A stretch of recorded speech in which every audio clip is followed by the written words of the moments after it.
Friends, so now अब हम आ गए हैं अगले वीडियो पर, जो कि है हमारा क्लोज टेस्ट, राइट। देखिए, क्लोज टेस्ट जो है, आपको अगर पता हो, इससे रिलेटेड एक वीडियो ऑलरेडी रखी हुई है। इस वीडियो में आपको पहले का जो पैटर्न था वो देखने को मिला, लेकिन जब आप इस वीडियो को देखेंगे तो आपको पता चला होगा कि न्यू पैटर्न के कुछ क्लोज टेस्ट एग्जाम में ऐड हो गए हैं।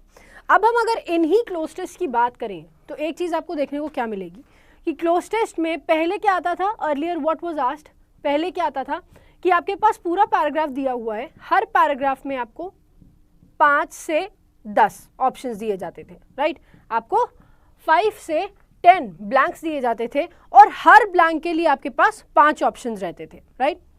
अब देखो, आप ये कह रहे हो कि 5 ऑप्शंस रहते थे, वो तो करेक्ट है, ये अभी भी होगा, अभी भी क्या होगा, आपके पास 5 ऑप्शंस तो होंगे, लेकिन डिफरेंस क्या आ गया है, अभी भी आपके पास पैराग्राफ रहेगा, अभी भी आपके पास 5 से 10 ब्लैंक्स रहेंगे, लेकिन डिफरेंस क्या आएगा, बस इतना सा कि यहाँ पर आपको कुछ नहीं दिया जाता था, अब आपको ब्लैंक के जस्ट बाद एक वर्ड दे दिया जा रहा है, एक वर्ड दे दिया जा रहा है। अगर आपको लगता है कि ये वर्ड जो ब्लैंक के बाद दिया गया है, ये वर्ड बिल्कुल करेक्ट है पैसेज के अकॉर्डिंग, तो आप अपना आंसर मार्क करोगे 5th। क्यों? क्योंकि 5th में लिखा हुआ है no change required, no change required. इसका मतलब क्या हुआ कि जो भी ब्लैंक के बाद शब्द दिया हुआ है वही वर्ड यहाँ पर करेक्टली यूज्ड है, ठीक है। और अगर आपको लगता है कि ये जो शब्द है ये गलत है, तो आप क्या करेंगे, आपके पास 4 और ऑप्शंस हैं जिसको आप वोकैबुलरी प्लस ग्रामर का रूल लगाकर अप्लाई करेंगे और करेक्ट ऑप्शन ढूंढने की कोशिश करेंगे, ठीक है। ये तो 2 चीज़ें हो गई। एक और जो नया पैटर्न प्रेजेंट के टाइम में ही यूज हो रहा है, अभी जो यूज हो रहा है वो ये है, अभी भी आपके पास क्या है, पैराग्राफ है, अभी भी आपके पास क्या है, 5 से 10 ब्लैंक्स हैं, लेकिन अब जो वर्ड थे, अब वर्ड की जगह पर अभी भी आपके पास 5 ऑप्शंस भी हैं, ठीक है। बस इस वर्ड की जगह पर अब क्या हो रहा है, इस ब्लैंक का सपोज करो यहाँ पर ABCD दिया हुआ है, ठीक है, ABCDE दिया हुआ है, तो अब क्या हो रहा है, ये जो ब्लैंक की जगह पर C लिखा है, इस C को ही यहाँ ऑप्शन बना दिया। सेकेंड ऑप्शन में अगर लग रहा है कि E होना चाहिए तो E को ही ऑप्शन बना दिया। तो मतलब अब जो वर्ड था, ये वर्ड भी ना आकर एक ऑप्शन दे दिया जा रहा है, ताकि आप ऑप्शन देखें, फिर यहाँ पर पैसेज पढ़ो, पैराग्राफ पढ़ो, ऑप्शन देखो, फिर ऑप्शंस पे जाओ, फिर ऑप्शन देखो, फिर ऑप्शंस पे जाओ, फिर ऑप्शन देखो, फिर ऑप्शंस पे जाओ। तो मतलब क्या है कि आपको यहाँ पर लेंदी करते जा रहे हैं प्रोसेस को। तो एग्जाम का जो पैटर्न है वो डिफिकल्ट तो नहीं, लेकिन अब लेंदी होता चला जा रहा है। तो आपको इन चीज़ों को ध्यान रखना है। तो बहुत सारे चेंजेस आए हैं, इन चेंजेस के बारे में एक एक करके हम पढ़ेंगे। अर्लियर वाला पैटर्न आपके पास ऑलरेडी अवेलेबल है। अब जो आपके पास वीडियोज आने वाली हैं वो प्रेजेंट के पैटर्न को अपलोड करना है। कैसे? या तो वर्ड गिवन है, नहीं तो वर्ड के बाद एक ऑप्शन गिवन है, ठीक है। तो इन चीज़ों को हमें फोकस करना है। चलिए देखते हैं अपना पहला क्वेश्चन, क्योंकि आपके पास जो टिप्स हैं किस तरह से इनको सॉल्व करना है वो आपके पास ऑलरेडी अवेलेबल है अर्लियर वाली वीडियो के साथ, ठीक है। तो चलिए अब देखते हैं अपना क्वेश्चन पहला ऑन स्क्रीन। तो पहले हम एक छोटा सा क्वेश्चन या ईजी सा क्वेश्चन सॉल्व करेंगे और उसके बाद थोड़े डिफिकल्ट लेवल पे चलेंगे, ठीक है। तो ये एक ईजी क्वेश्चन आपके लिए। In the following passage there are blanks, each of which has been numbered. These numbers are printed below the passage, and against each 5 words or phrases are suggested, one of which fits the blank appropriately. Her blank के, इस पूरे passage में हर blank को एक number दिया गया है। हर number के साथ 5 शब्द या 5 फ्रेजेस आपको दिए गए हैं। आपको ढूंढना है कि कौन सा फ्रेज इस ब्लैंक के अकॉर्डिंग करेक्ट है। अगर आपको लगता है कि जो वर्ड ऑप्शन के जस्ट बाद दिया है वो करेक्ट है, तो आपका आंसर होगा नो चेंज रिक्वायर्ड, जो कि होगा आपका लास्ट ऑप्शन, ठीक है। तो चलो, सबसे पहले चीज हमने क्या बताई थी कि पूरा पैराग्राफ पढ़ना बिना आंसर को मार्क करने बहुत जरूरी है, राइट। तो सबसे पहले वही करेंगे। चलिए देखते हैं अपना पहला पैसेज और देखते हैं कि उसमें क्या क्वेश्चन आपके लिए फर्स्ट है। तो यहाँ पर आ गया, it says the idea of the documentary was dash by Anubhav in the year 2000 while he was dash to his undergraduate course dash the Western International University, New Delhi, India, as a possible dash for an annual inter-university competition, SIFE. students in free enterprise. Dash his institution rejected his dash on the account of non-feasibility. Dash then he is independently working on this documentary and has dash interviewed famous personalities from all walks of sphere. तो क्या कह रहे हैं, ये जो idea है documentary का वो अनुभव ने 2007 में शुरू किया था, जब वो अपने अंडर ग्रेजुएट कोर्स को क्या कर रहा था, वेस्टर्न इंटरनेशनल यूनिवर्सिटी में न्यू दिल्ली पे। इंडिया के पास एक पॉसिबल क्या था कि एनुअल इंटर यूनिवर्सिटी कंपटीशन में SIFE के द्वारा जो किया जाता है, उस इंस्टीट्यूशन ने इनके प्रोजेक्ट को, इनके प्रपोजल को क्या करा, रिजेक्ट कर दिया on account of non feasibility. Reason क्या दिया, नॉन फीजिबिलिटी का। तब से ये इंडिपेंडेंटली इस डॉक्यूमेंट्री के ऊपर काम कर रहे हैं और इसी डॉक्यूमेंट्री में ये बहुत सारी फेमस पर्सनालिटीज़ को इंटरव्यू कर भी चुके हैं। फेमस पर्सनालिटीज़ जो हैं वो from all walks of life है, मतलब सारे जितने भी प्रोफेशंस होते हैं, जितने भी गेम्स होते हैं, इन सब के फेमस पर्सनालिटीज़ को वो इंटरव्यू कर चुके हैं। ठीक है, तो इससे रिलेटेड ये पैसेज है। अब चलिए पैसेज के लिए एक एक करके ऑप्शंस देखते हैं। तो आपने ये चीज़ देख ली कि यहाँ पर हर ब्लैंक के बाद आपको एक वर्ड दिया गया है जो कि बोल्ड लेटर में ब्रैकेट में दिया है। तो अगर आपको लगता है कि वर्ड करेक्ट है तो आपका आंसर होगा fifth option, that is no change required. Otherwise आपके ऑप्शंस के लिए हम चार ऑप्शंस आपको और देंगे। ठीक है, तो चलिए अब बढ़ते हैं अपने पहले क्वेश्चन की तरफ and let's see what do we have there. Here is the first question. The idea of the documentary was deceive. देखो deceive का मतलब क्या होता है, deceive की मीनिंग होती है कि जो आइडिया है डॉक्यूमेंट्री का वो क्या है, धोखा दिया गया। तो क्या आइडिया को धोखा दे सकते हैं, दे सकते हैं, कभी नहीं दे सकते, राइट। तो यहाँ पर आइडिया ऑफ डॉक्यूमेंट्री जो वर्ड लिखा गया है was deceived by अनुभव, वो गलत हो जाएगा। ठीक है, तो पहले क्वेश्चन के लिए आपके पास जो ऑप्शंस हैं वो कुछ इस तरह से हैं कि पहला ऑप्शन है एक्सेप्टेड, क्या एक्सेप्ट किया गया था, कंसीव्ड, बोरोड,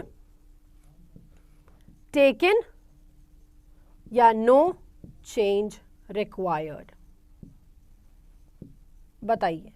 अब देखिए ये जो ऑप्शन आपके पास लिखा हुआ है, क्या लिखा है, the idea of the documentary, documentary का जो आइडिया था वो अनुभव ने डिसीव किया था, धोखा दिया था, नहीं।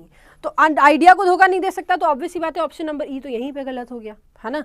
अब कह रहे हैं idea of the documentary was dash, क्या एक्सेप्ट किया था, नहीं, उसने आइडिया खुद से बनाया था, तो एक्सेप्ट करने की बात हुई नहीं। बोरो करने का मतलब हो गया कि उसने उधार मांगा था, तो उधार थोड़ी मांगा था, आइडिया उधार थोड़ी मांगेगा, उसने खुद से ये आइडिया डेवलप किया था। और टेकन का मतलब भी हो गया कहीं से लेके आना, तो वो लेके नहीं आया था, आइडिया को क्या किया था उसने, आइडिया को कंसीव किया था। आइडिया को कंसीव किया था, इसका मतलब क्या हुआ कि आइडिया को उन्होंने अपने दिमाग में सोचा था, टू परस्यू इट, उसको स्टार्ट करने की सोची थी, तो इसी का मतलब हो गया हमारा कंसीव। और पहले क्वेश्चन का आंसर है क्या, पहले क्वेश्चन का आंसर है कंसीव। चलिए अब बढ़ते हैं हम अपने नेक्स्ट क्वेश्चन की तरफ और देखते हैं सेकंड वाले ऑप्शन के लिए हमारे पास क्या ऑप्शन है। तो देखो क्या लिखा है, इन द ईयर 2007 अनुभव ने एक आइडिया को कंसीव किया था, इस आइडिया को कंसीव किया था 2007 में, while he was dash to his undergraduate course, जब वो अपने अंडर ग्रेजुएट कोर्स को क्या कर रहा था, तो कोर्स को क्या करेगा, पहली चीज अटेंडिंग, दूसरा अराइविंग, तीसरा कैचिंग, चौथा नोटिसिंग और पांचवा अगेन क्या आ गया, नो चेंज रिक्वायर्ड। ठीक है, जल्दी से बताइए कि आपको क्या ऑप्शन लगता है, आप जल्दी से सोचिए इस बात को, क्या ऑप्शन आपको लगता है कि उस डॉक्यूमेंट्री का आइडिया अनुभव ने अपने दिमाग में लाया था 2007 में, while he was attaining his undergraduate course, वो अपने अंडर ग्रेजुएट कोर्स को क्या कर रहा था, अटेंड कर रहा था। क्या कोर्स अराइव करेगा, कहीं से आता है, कोर्स आते हुए दिखता है आपको, अराइव करता है, नहीं। क्या कोर्स को आप कैच करते हो, नहीं। क्या आप कोर्स को नोटिस करते हो, नहीं। नोटिस तो बिल्कुल भी, नोटिस का मतलब क्या होता है, बस कोई चीज़ आपको दिखा दी गई तो आपने देख लिया, उसको बोलते हैं हम नोटिस करना, है ना। और ये जो मतलब यहाँ पर लिखा हुआ है ऑप्शन आपका अटेनिंग, वो अटेनिंग तो हो नहीं सकता, क्योंकि अटेन का मतलब होता है किसी चीज़ को प्राप्त करना। कोर्स को प्राप्त नहीं कर रहा है, कोर्स को लर्न कर रहा है, इसका समझ में आता है। कोर्स को एक्वायर कर रहा है, नॉलेज एक्वायर कर रहा है, ये समझ में आता है। तो कोर्स को वो क्या कर रहा था? अटेंड कर रहा था, अटेन नहीं कर रहा था, राइट। तो आपके पास कितने ऑप्शंस हो गए? चारों आपके गलत हो गए। क्यों गलत हो गए ये भी हमने आपको बता दिया। ऑप्शन नंबर ए आपका बिल्कुल करेक्ट है अकॉर्डिंग टू क्वेश्चन नंबर 2। ठीक है, चलो अब देखते हैं थर्ड वाले ऑप्शन के लिए हमारे पास, थर्ड वाले क्वेश्चन के लिए हमारे पास क्या ऑप्शंस है। अब वो अटेंड कर रहा था अपना under graduate course dash the western international university new Delhi. Western international university जो है न्यू दिल्ली की, उसमें। ठीक है, तो काफी इजी क्वेश्चन ये वाला है। देखते हैं क्या ऑप्शन है इसके साथ जल्दी से। पहला ऑप्शन है on, in, at, as, no change required. बताओ, देखो जो ऑप्शन आपके वहां पर लिखा हुआ है आपके स्क्रीन पर, यहां पर जो आप देख पा रहे हैं, यहां पर जो आपका ऑप्शन है वो है ऑफ, राइट। ऑफ जो वर्ड है ये एक्सप्लेन करता है किसको? सेपरेशन को, है ना, सेपरेशन को। तो क्या हम अंडर ग्रेजुएट कोर्स और वेस्टर्न इंटरनेशनल यूनिवर्सिटी को सेपरेट बता रहे हैं, अलग अलग बता रहे हैं? नहीं बता रहे। तो हमारा ई वाला ऑप्शन वैसे ही गलत हो गया, है ना। हमने देखा ऑन, ऑन लिखा हुआ है, ऑन में क्या कह रहे हैं कि वेस्टर्न इंटरनेशनल यूनिवर्सिटी के ऊपर, किसी के ऊपर अंडर ग्रेजुएट कोर्स होता है? कोई कोर्स करने जाते हैं उसके ऊपर होता है? नहीं। क्यों? क्योंकि ऑन डिफाइन करता है किसको? अपर सरफेस को। फिर इन का जब हमने यूज किया तो इन डिफाइन करता है बड़ी जगहों को, है ना, बिगर प्लेसेस को। ये तो हम प्लेसेस की बात कर रहे हैं। अच्छा, ऑन आपका टाइम के लिए भी यूज होता है, तो टाइम के लिए जब यूज करोगे तो डे और डेट्स के लिए यूज होगा, ठीक है। और इन जब बिगर प्लेसेस के लिए यूज होगा, बिगर प्लेसेस का मतलब क्या हो गया? बड़ी जगहों के लिए यूज होगा। और जब टाइम के लिए यूज होगा तो पीरियड ऑफ टाइम के लिए होगा। For example in 2017 in February, तो ये पीरियड ऑफ टाइम है, कुछ लंबा समय है, राइट। तो इनका यूज आप पीरियड ऑफ टाइम या बड़ी जगहों के लिए करते हैं। एट का यूज होता है स्मॉल प्लेसेस के लिए। स्मॉल प्लेसेस के लिए हम क्या यूज करते हैं? एट का। और एज का जो काम है, एज के दो काम है, या तो ये रीजन एक्सप्रेस करने के लिए यूज होता है, और नहीं तो ये आज लाइक वाइज बताता है, मतलब इसके जैसे, है ना। तो यहां पर इसके जैसे की तो कोई बात ही नहीं है, ठीक।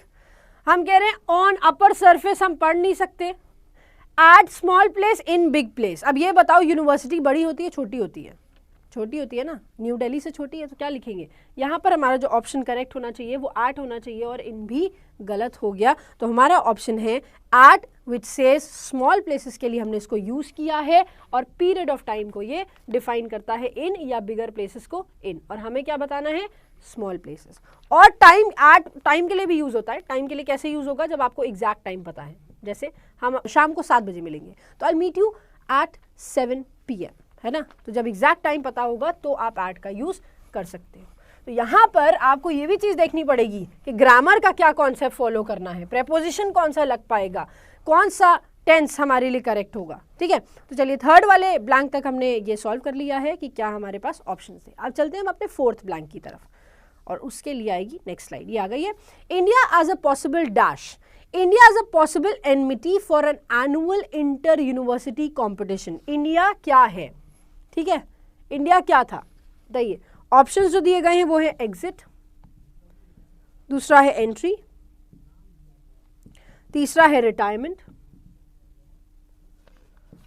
चौथा है allocation, and last again is no change required. तो यहां पर देखेंगे अब India as a possible dash for an annual inter university competition. India annual inter university competition में क्या कर रही थी? India as a possible exit थी, क्या वो उनको निकाला जा रहा था? नहीं, ऑब्वियसली बात है, निकाला क्यों जाएगा भाई। एंट्री थी, यस हो सकता है। क्या इंडिया का रिटायरमेंट हो रहा था? नहीं। क्या इंडिया को एलोकेट किया जा रहा था? एलोकेट का मतलब क्या होता है बताओ? एलोकेट का मतलब क्या होता है? जो हम लोकेशन देते हैं, राइट, और लोकेशन की बात करते हैं तब हम एलोकेशन का यूज करते हैं, ठीक। लोकेशन की, तो यहाँ पर लोकेशन का कोई सेंस ही नहीं, क्योंकि इंडिया का एनुअल इंटर यूनिवर्सिटी कॉम्पिटिशन में क्या होगी? एंट्री होगी, राइट। तो ऑब्वियसली बात है कि हमारे पास क्या ऑप्शन आना चाहिए इससे रिलेटेड? एंट्री का ही ऑप्शन होना चाहिए था।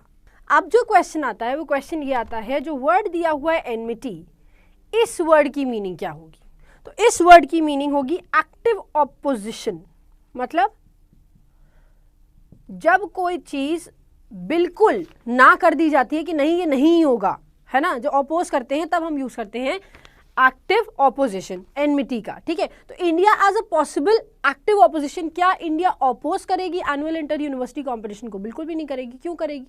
कोई भी कंट्री अगर उसको पार्टिसिपेट करने का ऑफर मिल रहा है तो कोई भी कंट्री क्यों अपोज करेगी अपने प्लेयर्स को वहां पर पार्टिसिपेट कराने से? नहीं करेगी ना। तो यहां पर एनमिटी का ऑप्शन इनकरेक्ट हो गया, ठीक है। तो इस वजह से हमारा ऑप्शन नंबर बी बिल्कुल करेक्ट है कि उनकी पॉसिबल एंट्री थी एनुअल इंटर यूनिवर्सिटी कंपटीशन में, ठीक है। अब आते हैं फिफ्थ क्वेश्चन पे और देखते हैं फिफ्थ क्वेश्चन के लिए हमारे पास क्या ऑप्शंस दिए गए हैं, ठीक है। तो लिखा क्या है?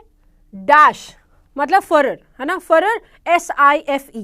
अब फरर जो वर्ड दिया हुआ है इसकी क्या मीनिंग होगी? और आपके पास 3-5 और ऑप्शंस हैं जिसमें for, from, if, form and no change required.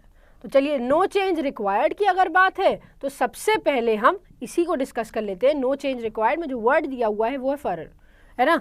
एक तो इसकी स्पेलिंग FUROR भी होती है और एक इसकी स्पेलिंग FURORE भी होती है, ठीक है। मीनिंग दोनों का सेम ही होगा। फरर का मीनिंग क्या होता है ये हम आपको बता देते हैं। आउटब्रेक ऑफ पब्लिक एंगर, मतलब जब लोग, पब्लिक हमारी जो है वो बहुत ज़्यादा गुस्सा हो जाती है और चीज़ों को लेकर अपोज करने लग जाती है, प्रोटेस्ट करने लग जाती है, सड़कों पे उतर आती है, दंगे फसाद होने लग जाते हैं, कर्फ्यूज लग जाते हैं, तो इसको हम बोलते हैं क्या? फरर, आउटब्रेक ऑफ पब्लिक एंगर। तो आप एक तरह से इसको कर्फ्यू भी मान सकते हैं, जब पब्लिक, सारी पब्लिक परेशान हो जाए और रिवोल्ट कर दे, आउटब्रेक कर दे, ठीक है। तो यहाँ पर फरर का। अब बताओ, SIFE, students in free enterprise, क्या इनको आउटब्रेक से कोई मतलब है? क्या इनका कर्फ्यू से कोई मतलब है? क्या इनका कोई भी नेगेटिव सेंस से कोई मतलब है? नहीं है। क्यों? क्योंकि ये वर्ड की मीनिंग ही नेगेटिव हो गई, है ना। तो फरर तो हो ही नहीं सकता, तो हमारा ऑप्शन नंबर ई वैसे ही एलिमिनेट हो गया। अब हमें कहना है कि SIF, ये जो यूनिवर्सिटी कंपटीशन हो रहा है ये किस लिए हो रहा है? स्टूडेंट्स इन फ्री एंटरप्राइज, मतलब SIFE के लिए हो रहा है। तो फॉर, फ्रॉम, इफ तो कंडीशन लेके आता है, इफ लग ही नहीं सकता। फॉर्म एक बताता है कि फॉर्म किस फॉर्म में है, सॉलिड, लिक्विड, कौन सा फॉर्म में है, या फिर गैसियस, ये सब आप बताओगे तो ये क्या बनेगा? फॉर्म बनेगा। तो फॉर्म नहीं हो सकता। फॉर और फ्रॉम में कंफ्यूजन होगी। फॉर का मतलब हो गया उसके लिए और फ्रॉम मतलब उनसे, तो उनसे का कोई मतलब नहीं है क्योंकि हम SIFE के लिए वो यूनिवर्सिटी कंपटीशन करा रहे हैं, उनके लिए करा रहे हैं, तो फ्रॉम गलत हो गया। हमारा करेक्ट ऑप्शन क्या होगा? For, that says for SIFE, that is students in free enterprise, ठीक है। Dash his institution rejected his. अब देखो क्या हुआ, अब आती है नेगेटिव सेंस की बात कि अब उसके इंस्टीट्यूशन ने क्या किया, उसके प्रपोजल को रिजेक्ट कर दिया। तो सिक्स्थ वाला जो ऑप्शन आपका दिया गया है उसमें ऑप्शंस है कुछ इस तरह से, except, B only, C but, D yet और E again no change required. अब अगर आपको ये चीज दिखाई दे रही हो कि नो चेंज रिक्वायर्ड की जगह दिया क्या है? As well as, as well as. अब हम इसकी बात करें तो एज वेल एज एक्सेप्टेंस की बात करता है ना, एज वेल एज एक्सेप्टेंस की बात करता है। मतलब जब हमारे पास दो चीजें हैं और हमको दोनों एक्सेप्ट करनी है तो हम एज वेल एज का यूज करते हैं। यहां पर तो कह रहे हैं कि रिजेक्ट कर दिया गया है, रिजेक्शन की कोई बात नहीं होती। और एज वेल एज का मतलब होता है जो सब्जेक्ट यहाँ है और जो सब्जेक्ट यहाँ है इन दोनों को ही एक्सेप्ट कर लिया जाए, है ना। लेकिन आपका ऑप्शन क्या कह रहा है कि उन्होंने यूनिवर्सिटी कंपटीशन में पार्टिसिपेट किया लेकिन उसका प्रपोजल रिजेक्ट हो गया, लेकिन उसका प्रपोजल रिजेक्ट हो गया। तो आपके पास क्या आई? दो कॉन्ट्रडिक्ट करती हुई चीजें। कॉन्ट्रडिक्ट का मतलब क्या हो गया? अगर एक पॉजिटिव है तो अगला नेगेटिव हो जाएगा, पहला नेगेटिव है तो अगला पॉजिटिव हो जाएगा। इस सेंस की बात करनी है आपको। और यहां पर यही दिया हुआ है कि कंपटीशन में पार्टिसिपेट किया लेकिन प्रपोजल क्या हो गया? डिस्क्वालीफाई, या डिस्क्वालीफाई भी नहीं बोलेंगे, रिजेक्ट हो गया। तो हमारा ये जो ऑप्शन है यहां पर हमें ढूंढना है। एक्सेप्ट और बट इन दोनों से हम निकाल सकते हैं। ओनली का कोई सेंस नहीं है, येट का मतलब होता है अभी तक, मतलब स्टार्ट कभी हुआ था और अभी तक नहीं हुआ है। तो जब कोई चीज रुक जाती है तो हम येट का यूज करते हैं। अब एक्सेप्ट और बट दोनों कॉन्ट्रडिक्ट करते हैं, लेकिन एक्सेप्ट क्या बताता है, एक्सेप्ट क्या बताता है, एक्सेप्शन, ये नहीं वो, ये सब इसके अलावा की बात करनी होती है तो हम एक्सेप्ट का यूज करते हैं। लेकिन हमें यहाँ क्या बताना है, कॉन्ट्रडिक्शन। कॉन्ट्रडिक्शन का मतलब क्या हो गया, हमें यहाँ पर डिफाइन करना है ऑपोजिशन, उल्टा डिफाइन करना है। तो यहाँ पर हमारा करेक्ट ऑप्शन होना चाहिए क्या, बट, जो कि बोलेगा SIFE students and free enterprise but his institution, लेकिन उसकी इंस्टीट्यूशन ने रिजेक्टेड हिज डैश प्रॉस्परस, उसकी इंस्टीट्यूशन ने उसके प्रॉस्परस को ही रिजेक्ट कर दिया। ये कैसा सेंस हुआ कि प्रॉस्परस को रिजेक्ट कर दिया। अब देखो ऑप्शन नंबर 7 है, ऑप्शंस क्या क्या दिए गए हुए हैं, एंगल, इसके अलावा आपके पास जो ऑप्शन है वो है proposal, then you have motion, then it says news, और फिर है नो चेंज रिक्वायर्ड। ठीक है, तो देखो कहने का मतलब क्या हुआ इस सेंटेंस का, कि आप किस चीज के बारे में बात कर रहे हो, प्रपोजल के बारे में बात कर रहे हो ना, कि उसका रिजेक्ट क्या हुआ, प्रॉस्परस। अगर हम बात करते हैं नो चेंज रिक्वायर्ड में जो दिया गया है प्रॉस्परस, तो prosperous is an adjective, right. Prosperous क्या है, एक एडजेक्टिव है। क्या डिफाइन करता है, जब किसी चीज को ग्रोथ पे लेके आना होता है, may you have a prosperous Diwali, may you have a prosperous new year, मतलब आपकी दिवाली में, आपके न्यू ईयर पे आपको कई सारी खुशियां मिले और आप प्रॉमिसिंग बन जाए, मतलब बढ़ते चले जाएं, ग्रोथ आपकी रेगुलर हो जाए, कॉन्टिन्यूस हो जाए, जो चीज़ बढ़ती चली जाए, राइट। तो यहाँ पर प्रॉस्परस होने की बात करें, क्या उसका प्रॉस्परस, क्या उसका एडजेक्टिव रिजेक्ट किया गया था, नहीं। अगर कोई चीज़ रिजेक्ट होगी तो वो चीज़ होगी, तो चीज़ क्या होती है, नाउन, है ना। तो हमें ढूंढना है इन सारे ऑप्शंस में से नाउन। एंगल को रिजेक्ट करेंगे नहीं, उसका ये एंगल था, क्या इसको रिजेक्ट किया जाएगा, नहीं, तो एंगल गलत हो गया। प्रपोजल हो सकता है, उसके मोशन को रिजेक्ट कर दिया गया, नहीं, मूवमेंट की बात नहीं करेंगे। और स्टूडेंट न्यूज नहीं लेके आएगा, स्टार्टिंग में लिखा था कि वो स्टूडेंट है ना, तो स्टूडेंट न्यूज नहीं लेके आएगा, तो उसका क्या रिजेक्ट हुआ, उसका प्रपोजल रिजेक्ट किया गया था। समझ में आ गया, क्यों रिजेक्ट किया गया था, on account of non feasibility, non feasibility की वजह से उसका प्रपोजल रिजेक्ट कर दिया गया। चलिए अब बढ़ते हैं नेक्स्ट स्लाइड की तरफ और देखते हैं हमारा 8th ऑप्शंस, 8th के लिए हमारे क्या क्या ऑप्शंस हैं और 8th ब्लैंक पूछ क्या रहा है ना। तो देखो, dash then he is independently working on this documentary, तब से वो अपनी इस डॉक्यूमेंट्री पे अकेले ही काम कर रहा है, and has dash interviewed famous personalities. अच्छा देखो, तब से की बात हुई है ना, तो हमारे पास ऑप्शन क्या लिखा हुआ है, सिंसियर। अब देखो पहला ऑप्शन क्या है, सिंस, फिर है नियर बाय, फिर है कन्वीनियंट, फिर लिखा है beside, then we have no change required. ठीक है, तो नो चेंज रिक्वायर्ड को सबसे पहले डिस्कस करते हुए, जैसे कि हम स्टार्टिंग से करते आए हैं, यहां पर लिखा हुआ है सिंसियर। सिंसियर अगेन एक एडजेक्टिव होता है। एडजेक्टिव क्या डिफाइन करता है, सिंसियर में क्या डिफाइन करता है एडजेक्टिव, कि कोई बहुत वेल मैनर्ड है, या फिर कोई चीज़ बहुत ज़्यादा वो लेके चलते हैं, बहुत सारे पॉइंट्स को, सारे एस्पेक्ट्स को नोटिस करते हुए चलते हैं, तो उसको हम सिंसियर पर्सन बोलते हैं, राइट। तो यहाँ पे लेकिन लिखा क्या गया है, देन वर्ड यूज हुआ है, और देन आप सभी को पता है कि ये टाइम को एक्सप्रेस करने के लिए यूज किया जाता है ना, टाइम को एक्सप्रेस करने के लिए यूज किया जाता है, तो सिंस तो लगा सकते हो। नियर का बाय का मतलब होता है आसपास, आसपास का कोई सेंस यहाँ नहीं है। ही लिव्स नियर बाय, इसका मतलब वो आसपास ही रहता है। कन्वीनियंट अगेन एक एडजेक्टिव हो गया, ये मेरे लिए कन्वीनियंट है, मतलब मैं इसको आसानी से कर सकती हूँ, मैं इसको करने में कंफर्टेबल होंगी। फिर क्या रहा है, बिसाइड। बिसाइड का मतलब क्या होता है, एक होता है बिसाइड, एक होता है बिसाइड्स, है ना, एक होता है बिसाइड और एक होता है बिसाइड्स। तो बिसाइड का मतलब होता है बगल में, और बिसाइड्स का मतलब होता है के अलावा, इसके अलावा। Besides teaching in English I can dance, मतलब क्या हुआ, तो इंग्लिश पढ़ाने के अलावा हम डांस कर सकते हैं, तो वो तो सभी कोई कर सकता है ना। तो क्या है, बिसाइड्स मतलब अलावा, और बिसाइड मतलब होता है बगल में। तो यहाँ पे बगल में का कोई सेंस है नहीं। क्या कह रहे हैं, उस समय से, सिंस देन, उस समय से ही is independently working on this documentary, वो इस डॉक्यूमेंट्री पे काम कर रहा है एंड हैज़, और उसने क्या किया है, बहुत सारी फेमस पर्सनालिटीज को इंटरव्यू कर लिया है ना। तो 9th ऑप्शन जो आपके पास है वो है प्रेजेंटली, लास्टली, ओल्ड, ऑलरेडी, और लास्ट ऑप्शन है नो चेंज रिक्वायर्ड। ठीक है, नो चेंज रिक्वायर्ड। तो अगर हम इसकी बात करें, हम कह रहे हैं सिंस देन, तब से उसने वो इंडिपेंडेंटली इस प्रोजेक्ट पे, इस डॉक्यूमेंट्री पे काम कर रहा है एंड हैज लाइकवाइज। अब जो ऑप्शन दिया हुआ है वो क्या है, लाइकवाइज। लाइकवाइज का मतलब क्या होता है, सेम एज, सेम एज। तो क्या यहाँ पर सिमिलर कोई चीज डिफाइन कर रही है, नहीं, सिमिलर तो डिफाइन नहीं कर रही है। यहाँ पे कह रहे तब से उसने काफी सारे फेमस पर्सनालिटीज को क्या कर लिया है, इंटरव्यू कर लिया है। तो सेम एज का कोई सेंस है नहीं यहाँ पर, तो हमने क्या कर दिया, ई को अलग कर दिया। अब जो ऑप्शंस हमारे पास बचे हुए हैं, प्रेजेंटली, लास्टली, ओल्ड और ऑलरेडी, ठीक है, तो उसने क्या किया है, इंटरव्यू किया है, इंटरव्यू किया है, ऑब्वियस सी बात, ठीक है।